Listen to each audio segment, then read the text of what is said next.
continuamos a nossa reflexão, estudo sobre a missa parte por parte, dando continuidade ao vídeo da semana passada, ao 30º vídeo. Estamos de parabéns, já entramos na casa dos 30, esperamos chegar na casa dos 40, 50, 60, 70, para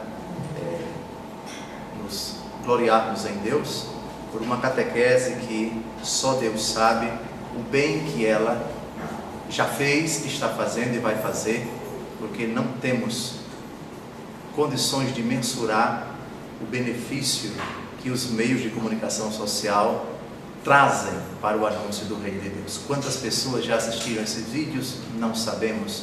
E quantas pessoas dirimiram suas dúvidas e passaram a amar mais a igreja, a liturgia, enfim, talvez saíram da ignorância, saíram do erro, esclareceram seus questionamentos, enfim, é algo que nós só vamos saber na outra vida. Compete a nós não ficar pensando nos resultados práticos imediatos, mas que nós façamos a nossa parte, que nós façamos bem feita a obra do Senhor. É o profeta, quem diz, o profeta Jeremias, capítulo 48, versículo 10, maldito aquele que faz com negligência a obra do Senhor. Uma frase muito forte. Não basta fazer a obra do Senhor. Se não for bem feita, é melhor nem fazer. Porque a obra do Senhor mal feita não apenas gera revolta e perplexidade, como afasta as pessoas de Deus. E a liturgia, infelizmente, pode se tornar instrumento de Satanás para afastar as pessoas da igreja.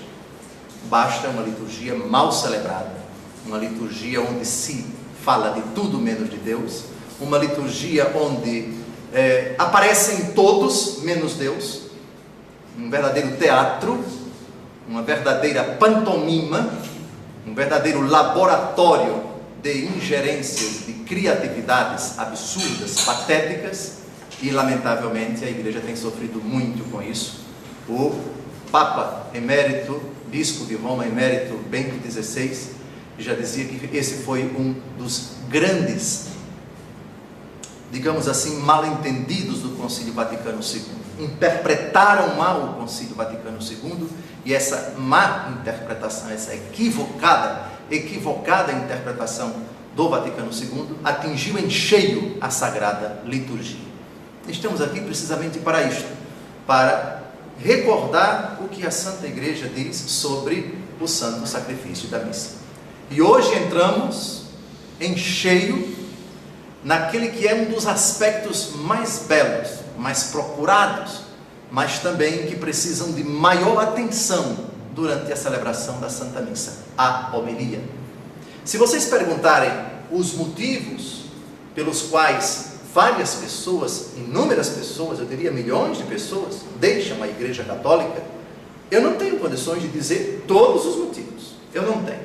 Mas um deles eu posso afirmar: busca-se com sede a água da palavra, a instrução, a doutrina, a verdade que liberta, e não se encontra.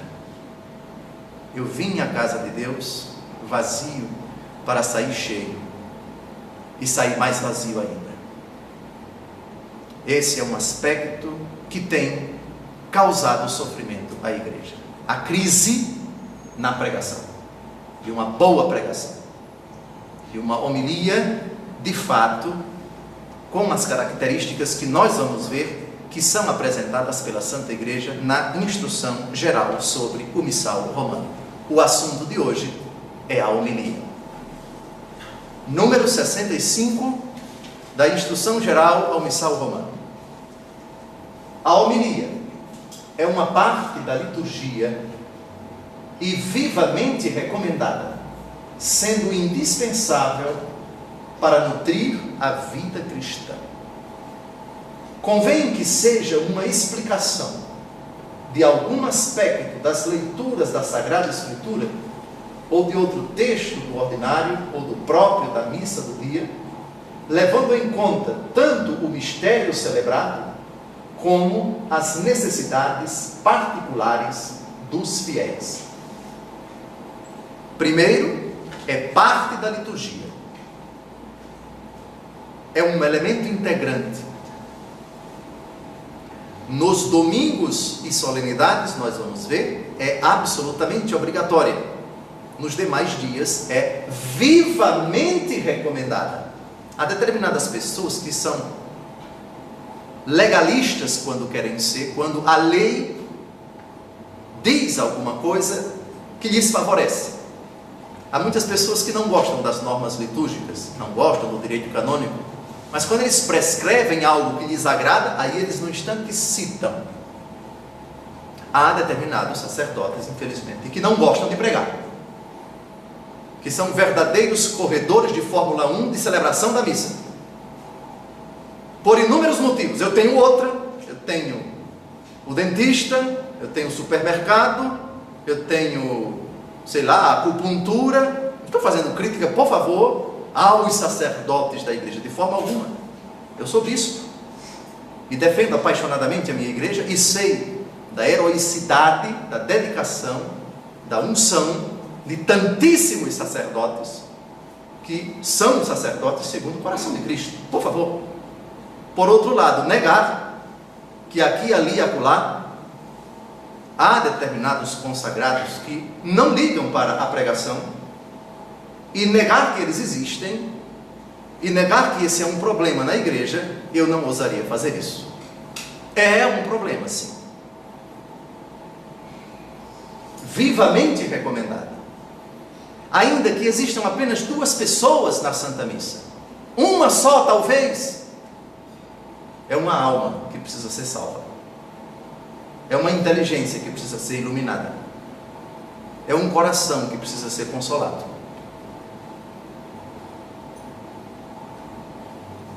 É uma alma que talvez esteja aflita, perturbada, e que não precisa muitas palavras não, mas algumas, desde que ungidas, causam benefício tão grande. De fato, não é obrigatória a homilia nas missas feriais, segunda-feira, terça-feira, quarta-feira, quinta-feira, sexta-feira, sábado, até antes do pôr do sol, que não são missas de preceito. A homilia não é obrigatória, porque são missas feriais, não são missas de preceito, a não ser que durante a semana caia uma solenidade. 8 de dezembro, Imaculada Conceição, é dia de preceito, enfim, ou outra solenidade, Natal, quando vai na terça, na quarta, na quinta, se torna missa de preceito, por causa dessa festa fixa, que não pode ser modificada.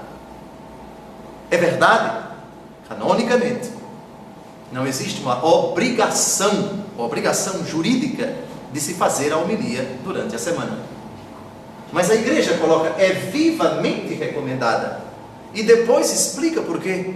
Porque é indispensável para nutrir a vida cristã. Na homilia, nutre-se a vida cristã, como a Eucaristia, o corpo, sangue, alma e divindade de nosso Senhor Jesus Cristo, nutrem a nossa vida. A palavra e a Eucaristia, ambas ocupam o mesmo lugar, a mesma importância, o pão eucarístico e o pão da palavra. Convém que seja uma explicação. Já falamos da etimologia da palavra explicação. Plix, é prega, é dobra. Explicar é tirar a dificuldade, tirar a dobra, é tornar as coisas claras, fáceis, acessíveis, compreensíveis. Explicação de algum aspecto das leituras da Sagrada Escritura, ou de outro texto do ordinário, ou do próprio da missa do dia. Então o critério é sempre a palavra de Deus, os textos litúrgicos aprovados no lecionário, ou o ordinário próprio da missa.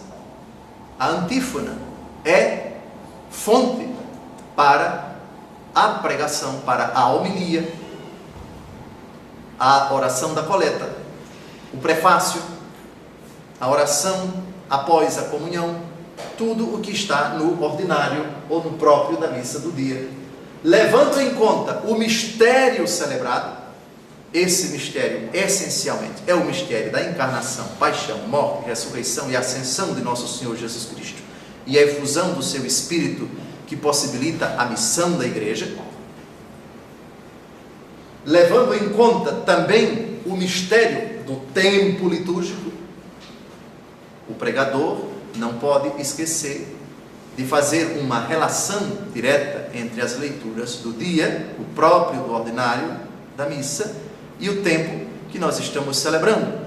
Atualmente, Quaresma, mas também Páscoa, mas também Natal, mas também aquela solenidade que estamos celebrando, ou está prestes a celebrar, seja a vigília, seja a missa do dia, e assim por diante. E as necessidades particulares dos ouvintes. Então, o sacerdote vai celebrar uma missa de sétimo dia em sufrágio das almas das pessoas que morreram vitimadas num acidente, numa tragédia. Isso há de ser levado em conta. As necessidades particulares dos ouvintes, todos estão ali apavorados, assustados, perturbados, fragilizados. A homilia deve visar a isto também. Da mesma forma, uma missa de 15 anos, missa de ação de graças de uma garotinha de 15 anos. A família está toda ali para agradecer a Deus pela debutante, enfim. A homilia vai levar em conta isto. Daqui a pouco nós veremos que esse não pode ser o único critério. Partindo das leituras, ou levando as leituras, o cerne, o centro são as leituras. A definição que a Sacrosanto Concilium, que é um documento do Concílio Vaticano II sobre a liturgia, a Constituição, Sacrosanto Concílio, define a homilia como a exposição do mistério da fé e dos costumes a partir dos textos litúrgicos aprovados. Expor os mistérios da fé e, consequentemente, da fé decorrem os costumes, o que eu devo fazer, o meu agir, fé e vida, fé e obras da fé, a partir dos textos litúrgicos aprovados. Existe diferença entre homilia e pregação?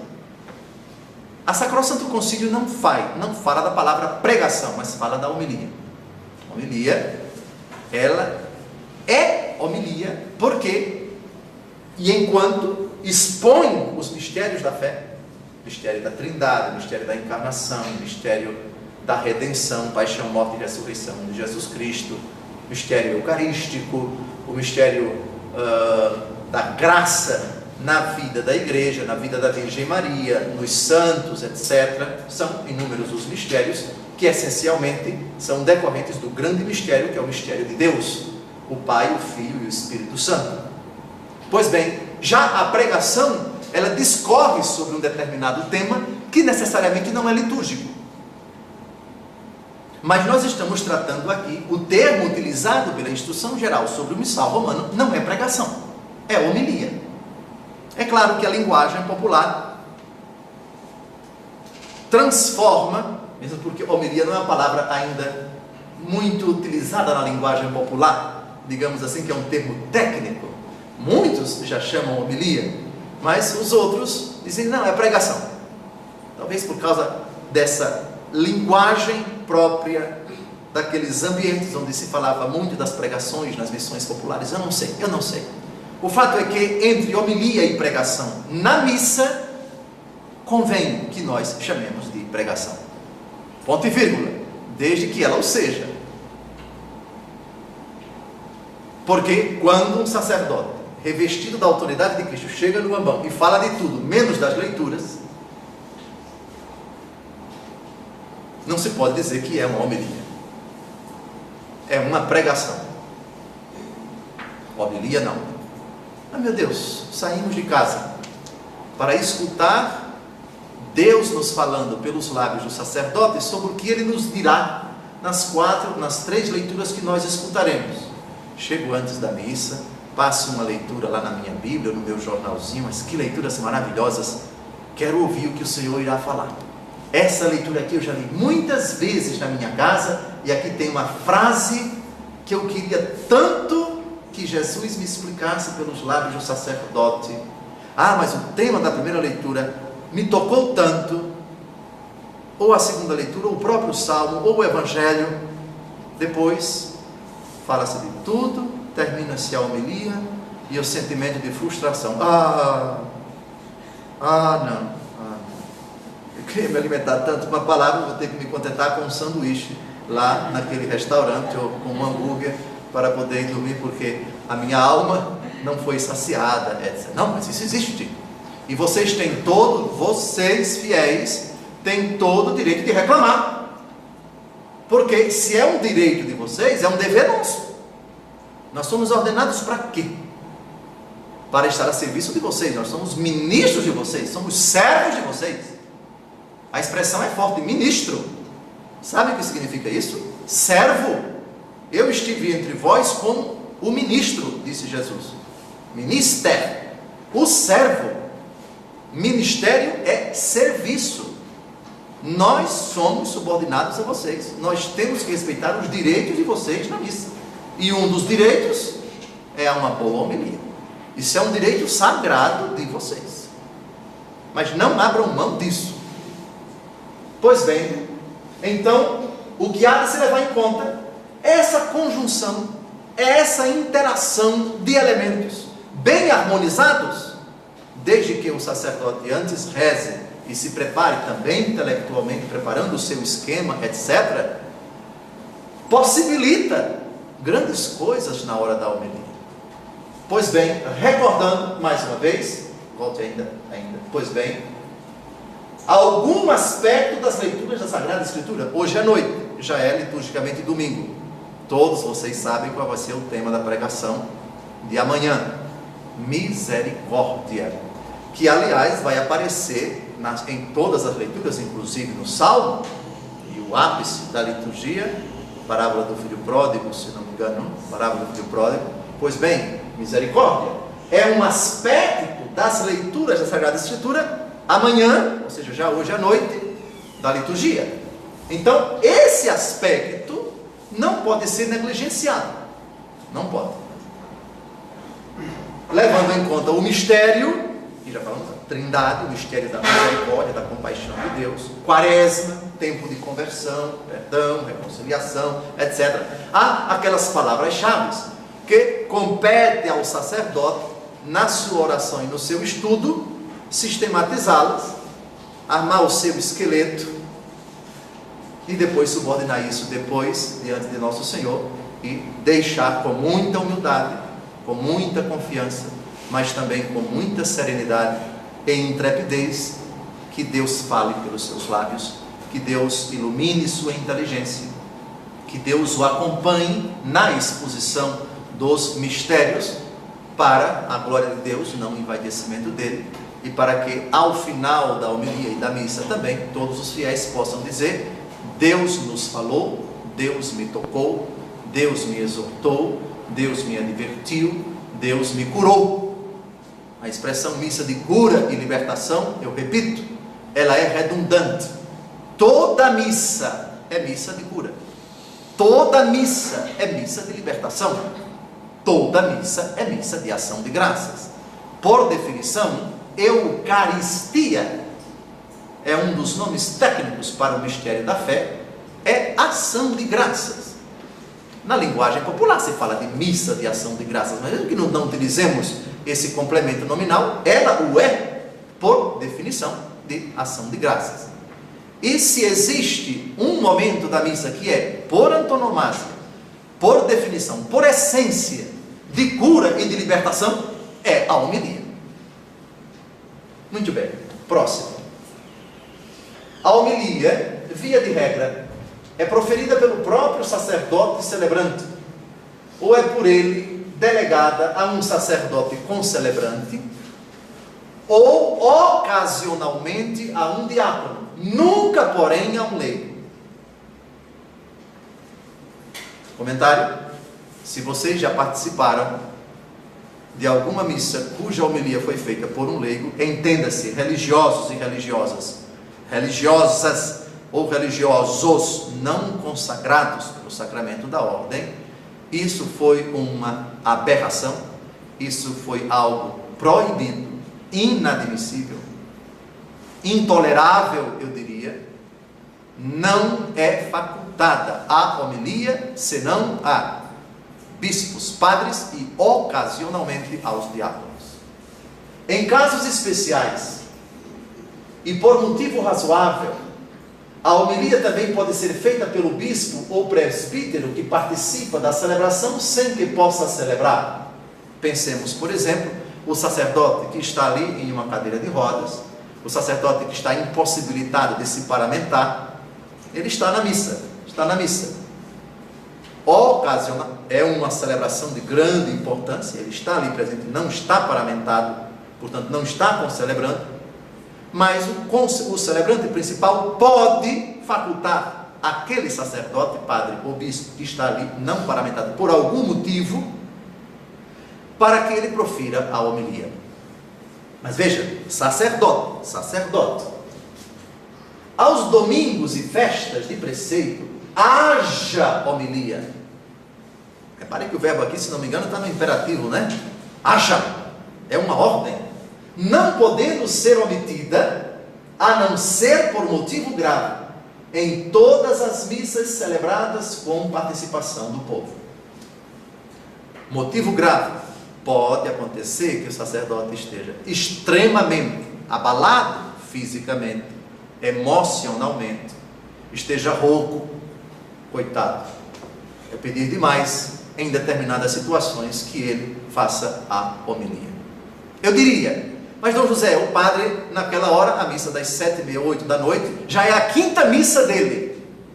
Será que a igreja não dispensa? Bem, a expressão motivo grave, ela não diz exatamente quais são esses motivos. Isso se remete ao bom senso, ao critério, ao discernimento do próprio sacerdote. Ele é que deve dizer diante de Deus, mas será que porque eu estou celebrando a 5ª missa, eu estou cuidando de 3 paróquias, hoje já celebrei 7 horas na comunidade tal, 10 horas naquela outra, fiz batizados, fiz casamentos, etc.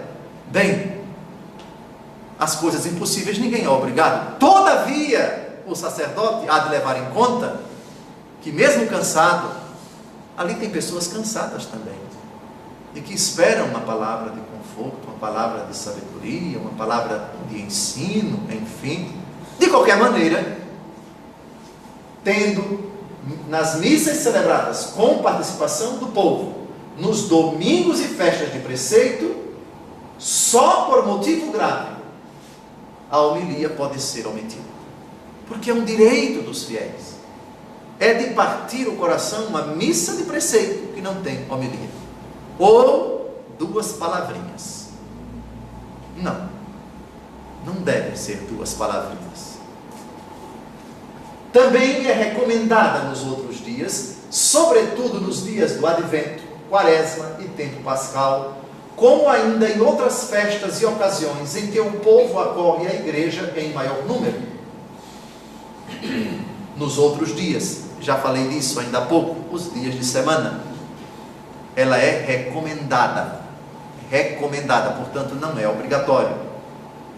É lógico que aqui, essa recomendação, os sacerdotes hão de tomá-la da seguinte forma: se não há obrigação jurídica de pregar nos dias de semana, eu quero crer que existe uma obrigação moral, porque ali são almas que estão sedentas de Deus. Ali são cristãos cujos problemas, cujos dramas, cujos dilemas, só Deus sabe quantos são e a sua intensidade. Em que proporções eles estão, só Deus sabe. E para nós avaliarmos o valor que uma homilia tem, ainda que em dia de semana, é somente consultar uma pessoa que participou de uma missa, e sem que ela esperasse, e sem que o próprio pregador esperasse, mas a homilia caiu, por assim dizer, para ela, foi um bálsamo. É aquela sensação que às vezes algumas pessoas têm ao deixarem a missa: hoje a pregação foi para mim, hoje a pregação foi para mim, foi toda para mim. como ela me tocou, como Jesus me falou. Eu me lembro da homilia do domingo passado, me deu uma certa... Bom, eu ouvi, depois eu ri sozinho, fui rindo daqui para casa. Eu preguei acho que 1 minuto e meio na missa do domingo passado. Muito bem. Depois, uma senhora chegou e disse com um papelzinho: olhe bispo, eu quero dizer para o senhor que eu peguei o endereço eletrônico da dona Cida.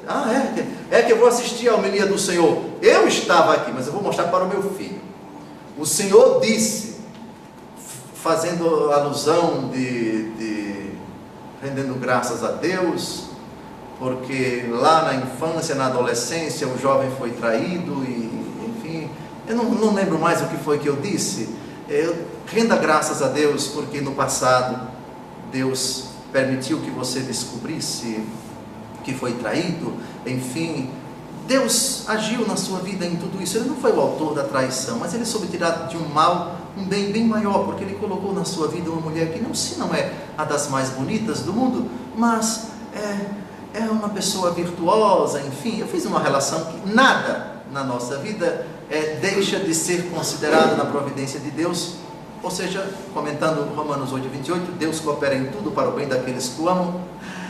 Pois bem, então, eu fiz essa alusão, não lembro mais, porque das homilias eu me esqueço com uma facilidade, e é bom para que eu não me envaideça, como me esqueço rapidamente também das confissões. Então a mulher veio com um papelzinho dizendo: eu vou levar para o meu filho, porque a homilia toda foi todinha para ele. Oh meu Deus do céu, se ela dissesse que foi todinha para mim, mas ela disse que foi todinha para o filho. Determinadas pessoas, bom, essa mulher eu não sei, mas a homilia toda foi para fulana, para beltrana, para cicrana. Para ela não. Ou seja, a homilia nunca diz nada para mim, mas diz para todo mundo, né? Bom, mas é a própria fragilidade humana. Mas para a gente descobrir a importância da homilia, é somente escutar determinadas pessoas, ou nós mesmos, do benefício, do bem que aquela homilia, que aquelas palavras, se não todas, mas uma frase, um comentário, ou determinado momento da homilia, em que Deus diretamente, mas falou para mim, me disse com uma clareza tremenda e com uma autoridade inaudita. Aquilo causou um impacto tremendo na minha vida. Pois bem, quem já teve essa experiência? Quem já escutou alguém fazer esse comentário, sabe perfeitamente da importância da homilia. Depois vamos tratar da questão do tempo, que é irrelevante. A igreja nunca disse quantos minutos devem ter uma homilia. A igreja nunca disse, porque isso depende de todos esses fatores que nós já tratamos no slide anterior. O mistério celebrado, as necessidades dos fiéis. Reparem, por exemplo, uma homilia de missa de 7º dia ou 30º dia para as famílias das vítimas da discoteca lá em Santa Maria. Uma homilia de 10 minutos, por favor. Não é um tema fácil. Você se dirigir a pessoas aflitas, angustiadas, a mais de 200 famílias ali presentes. Não é que você vai explicar o mistério do sofrimento, por favor? Como é que se explica o mistério do sofrimento? Por outro lado, é preciso que você mostre perfeitamente, que você harmonize o quanto possível o mistério da liberdade humana e do amor de Deus. Onde estava Deus? Quem é o culpado? E como eu me comportar diante dessa realidade? O fato é que os meus filhos não estão mais aqui. E Deus, bem, para aqueles que defendem que a homilia não pode ter mais de 10 minutos, eu me pergunto se 10 minutos são suficientes nessa ocasião para você se tornar um escravo do relógio e dizer: eu não vou falar mais do que 10 minutos. Por favor. Aqui estamos diante de um evento, estamos diante de uma realidade que exige da parte de quem vai fazer a homilia um certo tempo. Não estou falando 2 horas, com pausa para cafezinho, com brincadeira e tudo, por favor. Então nem 8 nem 80, Por outro lado, a missa do meio-dia, que é celebrada em Santo Expedito, as necessidades dos fiéis que estão ali são, antes de tudo, necessidades de tempo, de trabalho. É o tempo que a igreja considera oportuno para celebrar para aqueles que têm o tempo restrito, estão saindo do trabalho, comem alguma coisa rapidamente, ou vêm à missa, comem alguma coisa e precisam voltar já para o segundo horário. Então, a missa, o sacerdote há de levar em conta também o tempo. As pessoas que estão aqui, a missa começa meio-dia, mas muitas delas, 1h já tem que voltar para o plano, para o seu trabalho e tal, para as suas autarquias e assim por diante. A igreja nunca definiu o tempo da homilia. Disso nós vamos tratar mais na frente. Próximo.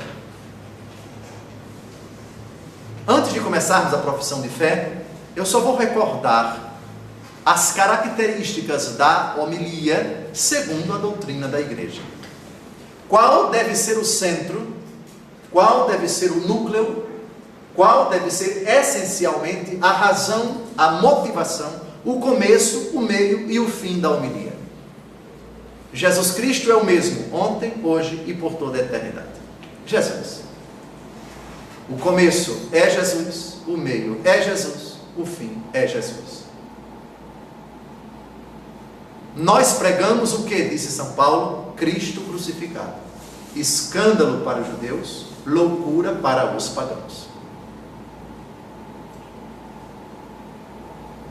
Ide pelo mundo inteiro, pregai o Evangelho a toda criatura. O Evangelho é Jesus Cristo. A boa nova é Jesus Cristo.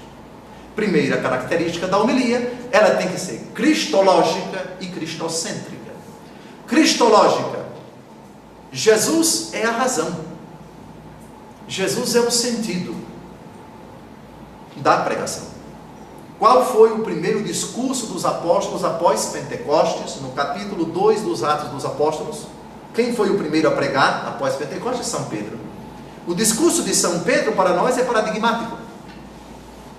Ele faz um apanhado da história da salvação e, citando textos do Antigo Testamento, ele chega até a pessoa de Jesus morto e ressuscitado. Os demais discursos dos apóstolos, nos Atos dos Apóstolos, são todos cristológicos. São também cristocêntricos. Jesus Cristo é o centro. Ainda que na missa de 8 de dezembro, ainda que no dia 15 de setembro, Nossa Senhora das Dores, ainda que no dia de Santo Expedito, de São Miguel Arcanjo, enfim, o centro não é a criatura, é o Criador. É lógico que deve-se fazer alusão à razão da festa, aquilo que se está celebrando naquele dia. Agora, Cristo nos seus anjos, Cristo nos seus santos. Sem dúvida alguma, citar, no caso da missa da Imaculada Conceição, da Bem-aventurada Virgem Maria. Mas, não esquecendo, o poderoso fez em mim maravilhas. É o poderoso. Portanto, o centro da homilia. A razão, a motivação, o sentido, o núcleo de qualquer homilia não pode ser uma criatura. Por isso, com todo respeito a todas as criaturas, inclusive santos, na Igreja Católica, uma homilia que faz alusão àquele santo o tempo todo, e não a pessoa de Jesus como centro, não é uma homilia cristocêntrica. Jesus é o centro. Jesus nos seus anjos e nos seus santos. O poderoso fez em mim maravilhas. Eu penso que essa frase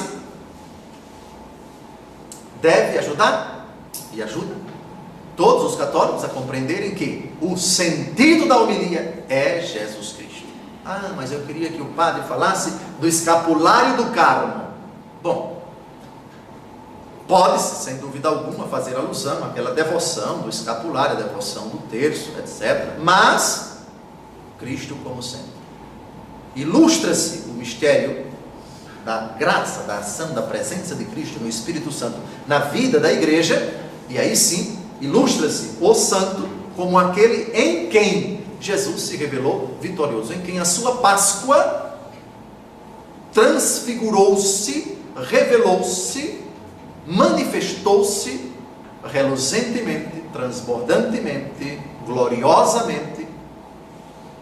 Outra frase, também muito importante, João capítulo 3, versículo 30, importa que ele cresça e eu diminua. Isso se aplica não só a quem participa da missa, mas também aos santos, em honra dos quais se celebra a Santa Missa. Missa no dia de Santo Expedito, missa no dia de São Miguel Arcanjo. Quem deve crescer, quem deve aparecer na liturgia, na homilia, é Cristo Jesus. São Miguel Arcanjo não é o centro, Santo Expedito não é o centro, Nossa Senhora não é o centro. Na homilia, Cristo é o centro. Cristológica. A homilia é também eclesiológica. Eclesia, igreja. O mistério de Cristo entrou na vida dos homens por meio de Maria. Cristo assumiu a natureza humana, constituiu uma igreja, deu-lhe o Espírito Santo, santificou-a, desposou-a com o seu sangue derramado na cruz, com sua ressurreição gloriosa, com o seu Espírito Santo. Está presente na igreja, estarei convosco todos os dias. E o mistério de Cristo em nós é um mistério recebido na igreja e convidado a ser celebrado dentro da igreja, mesmo que a partir dela, em favor de todos os homens. Mas é um mistério eclesial. Eclesiologia que tem o seu centro, o seu ápice, a sua causa visível de unidade, a Trindade Santa, no próprio mistério da igreja, nos seus sacramentos, particularmente na Eucaristia. Toda a homilia deve levar os ouvintes, os fiéis, a uma transformação em Cristo e no Espírito, ao Pai, uma transformação que torna-o um discípulo mais comprometido de Cristo na igreja. É uma pregação que deve levar o fiel a viver a santidade na igreja, com a igreja e pela igreja. Outra característica da homilia é que ela é sacramental. Isso decorre, de certa forma, da característica eclesiológica. Igreja cujo sinal de unidade visível é o sacramento da Eucaristia, o sacramento da unidade, sinal de caridade, vínculo de unidades, usando a expressão de Santo Agostinho. Os sacramentos são indispensáveis para a nossa fé. Amanhã, por exemplo, podem perceber, os sacerdotes irão, ou pelo menos deverão fazer alusão a uma dimensão muito importante da misericórdia de Deus, no sacramento da penitência, no sacramento da confissão. O tema do Evangelho, a misericórdia. E a misericórdia de Deus se revelou no Calvário. Tanto Deus amou o mundo que enviou o seu Filho para que todo que nele crê não pereça, mas tenha a vida eterna. E essa misericórdia, o Senhor quis instituir um sinal que fosse o meio ordinário da sua misericórdia em favor de todos os batizados no sacramento da penitência. E também a homilia deve ter uma dimensão escatológica, uma dimensão de convergência para as últimas realidades, para o desfecho da história da humanidade, quando Cristo será tudo em todos. A homilia de quando em vez, não é necessário que seja todos os dias, mas ela não pode perder esta dimensão intrínseca ao anúncio do Evangelho. Eis que venho em breve, diz o livro do Apocalipse. Eis que estou convosco quando vou preparar-vos um lugar. Quando ele estiver preparado, voltarei e tomar-vos-ei comigo, para que onde eu estou, vós estejais também. Caminhamos para o fim. A nossa meta é o céu. Somos cidadãos da glória do céu. Somos adventícios, diz o apóstolo Paulo. Somos peregrinos, estamos a caminho. A homilia não pode perder de vista essa dimensão intrínseca, não é acidental, não é colocada como se fosse um apêndice, mas é um elemento intrínseco do âmago do próprio mistério, porque é o mistério de Deus que vem, e um mistério que nos impele para a frente.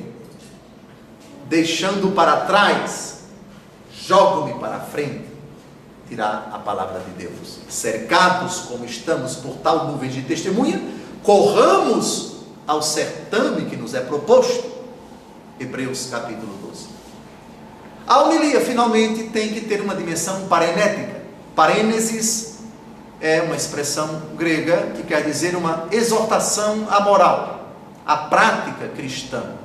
Ou seja, ela deve ilustrar, à luz das leituras, à luz do mistério que está sendo exposto, que está sendo explicado, qual deve ser o agir das pessoas. Muito bem. Era, em breves palavras, o que eu tinha a dizer sobre a homilia. Finalmente, o tempo. Aliás, do tempo eu já falei, não tenho muito o que dizer. O bom senso. Também, a hora da celebração da Santa Missa. O público ali presente, isto é, os fiéis e suas necessidades. O próprio mistério que está sendo celebrado. O teor das leituras. O tempo litúrgico que se está vivendo. Tudo isso há de ser levado em conta, obviamente também, até a saúde do sacerdote. Não é fácil um sacerdote que acabou de perder um ente querido, que está aflito, que está doente, que está deprimido, que está cansado, enfim, que está abalado, que está enfermo. Tudo isso também há de ser levado em conta. E aqui, nesse sentido, eu peço a todos vocês que tenham compaixão dos nossos sacerdotes, quando, por razões diversas, esporadicamente, não estou falando ordinariamente, mas esporadicamente, subirem ao altar extremamente cansados, abatidos, cansados, suados, enfim, perturbados, por que não? O sacerdote é um universo muito complexo. Imaginem um sacerdote que passou 3 ou 4 horas ouvindo confissões. Vocês sabiam que ouvir confissões desgasta psicologicamente as pessoas? Ouvir problemas das pessoas, ouvir dificuldades, desabafos, enfim, isso desgasta a pessoa. E sair do confessionário direto para o altar, às vezes, as condições psicossomáticas do sacerdote não permitem. Ele, humanamente, naquela hora, não consegue concatenar as ideias. Então eu peço um crédito para os nossos sacerdotes da igreja, por favor.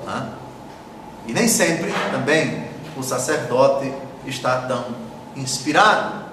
Há determinadas homilias que são muito inspiradas, outras menos. Não importa. É preciso aqui que nós nos dirijamos à Santa Missa com o espírito da caridade de Cristo. É um consagrado que, como todos nós, é limitado. Ele deve ter compaixão pelo povo, porque ele está cercado de fraquezas, diz a carta aos Hebreus a respeito dos sacerdotes, e também as próprias limitações e contingências que podem atingir o sacerdote aqui e agora.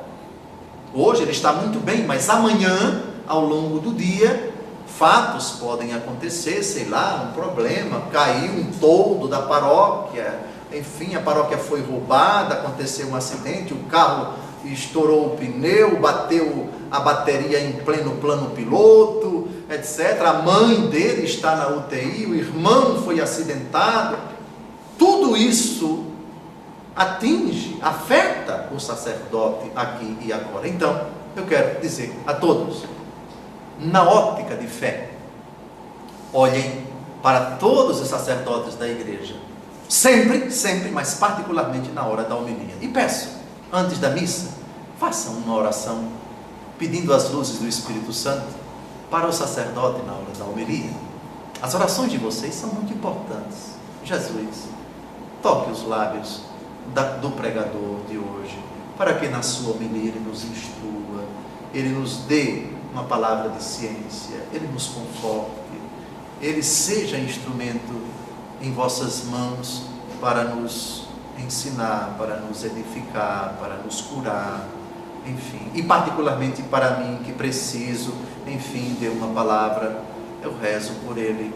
E nessa hora, Senhor, assuma-o por completo, revista-o com o seu Santo Espírito, derrame suas copiosas bênçãos, o seu espírito de sabedoria, de entendimento, de temor, de piedade, espírito de discernimento, espírito de paz, para que ele seja o porta-voz das vossas grandezas, das vossas maravilhas, enfim. Vocês têm o hábito de fazer isso, não tem? Se não tem, eu peço que façam, por favor, viu? Nós precisamos das orações de vocês. Eu disse nós, eu estou falando de todos os bispos, viu? Inclusive o Santo Padre, o emérito e o que vai ser eleito a partir da próxima terça-feira. Rezem por todos eles, porque eu penso que particularmente essa parte da missa é, por excelência, amada e querida por nosso Senhor e temida por Satanás. Temida por Satanás, que gosta muito que as pessoas fiquem na ignorância, na letargia, que eles não escutem a palavra. A palavra liberta. É Jesus quem diz no capítulo, Fred, ou então Wellington, capítulo 8, versículo 32 do Evangelho segundo João: conhecereis a verdade, e a verdade vos tornará livres, ou a verdade vos libertará.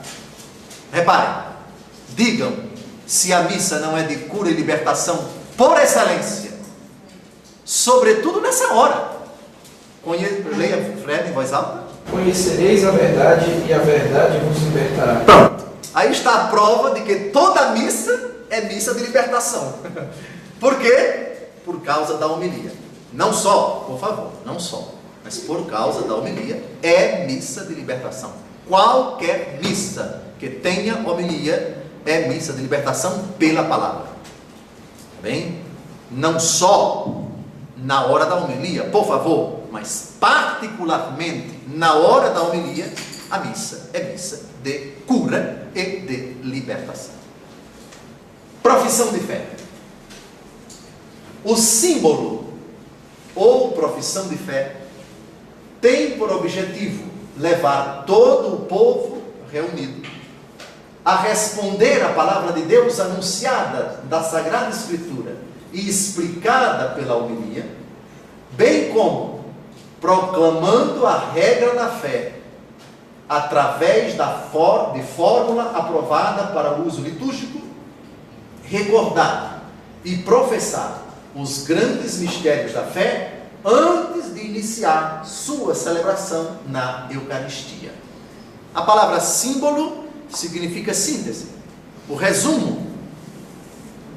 Símbolo supõe coesão, supõe unidade, supõe o caráter coeso. Daí, adivinhem qual é o antônimo de símbolo? Quem pode dizer, para ganhar uma viagem, ida e volta para a Canção Nova a pé? Diábolo. O diábolo é o antônimo do símbolo. Diá é dividir o que está coeso, é separar, é fragmentar, é quebrar mesmo. Pá! Por isso, onde tem divisão, não separação, divisão. Divisão do que está unido. Separação não é divisão. Separar é colocar duas coisas distintas, cada uma no seu lugar. Correto? Isso é separação. Separação é de Deus. Não penseis que eu vim trazer paz à terra. Eu vim trazer separação. Diz Jesus no capítulo 11 de São Lucas. Pois bem, divisão não. Divisão é estragar, quebrar, pulverizar, dividir o que Deus uniu. Pois bem, o símbolo da nossa fé. Nessa hora, a igreja professa unanimemente aquilo que a torna una. Não só o Espírito Santo, não só os sacramentos, mas uma só fé, um só Senhor, um só batismo. O mistério da unidade na missa, que perpassa toda a missa, por favor, do começo ao fim. Mas aqui, na profissão de fé, é particularmente ressaltado, estamos unidos. Essa é a fé da igreja. O que nós estamos recitando agora, está sendo recitado, foi recitado, será recitado do mesmo jeito na Indonésia, na Papua Nova Guiné, na Burkina Faso, na Burkina Difícil, na Burkina sei lá o que, em qualquer país onde tem católicos celebrando a missa. Burkina Faso, o nome oficial é Burkina Faso, estou brincando. Bom, parodiando o nome, com devido respeito aos burkinenses, por favor. Mas é a mesma fé. Nós professamos a mesma fé em toda a face da terra. Símbolo, objetivo, responder à palavra de Deus, amém. O que eu acabei de escutar, proclamada e explicada, consolida essa fé que eu estou professando, a fé que nós estamos professando. No singular, por favor, não dizemos eu cremos, claro que é a fé da igreja, mas eu creio. Aqui é um ato de fé que eu estou professando com toda a igreja, mas é um ato no singular, creio. E também professar a regra da fé. Esta regra significa uma realidade que disciplina, que normatiza. Daí vem a palavra cânon. Cânon é uma regra, é uma régua. Uma régua vem de regra, e regra vem de regular, disciplinar, medir, estabelecer parâmetros. São os critérios da nossa fé. A regra da fé, uma fórmula aprovada para o uso litúrgico. Aqui eu recordo e professo os mistérios da fé: o Pai Todo-Poderoso, o Filho Jesus Cristo, concebido pelo poder do Espírito Santo, o Espírito Santo, creio na Santa Igreja Católica, na comunhão dos santos, a remissão dos pecados, a ressurreição da carne também é um mistério da fé, a vida eterna é um mistério da fé, antes de começar a liturgia eucarística. Eu penso que nós já estamos com 50 minutos, terminemos hoje com esse tema, o vídeo de hoje. De hoje a 15, com a graça de Deus, retomamos a oração universal, ou a oração dos fiéis. Boa noite.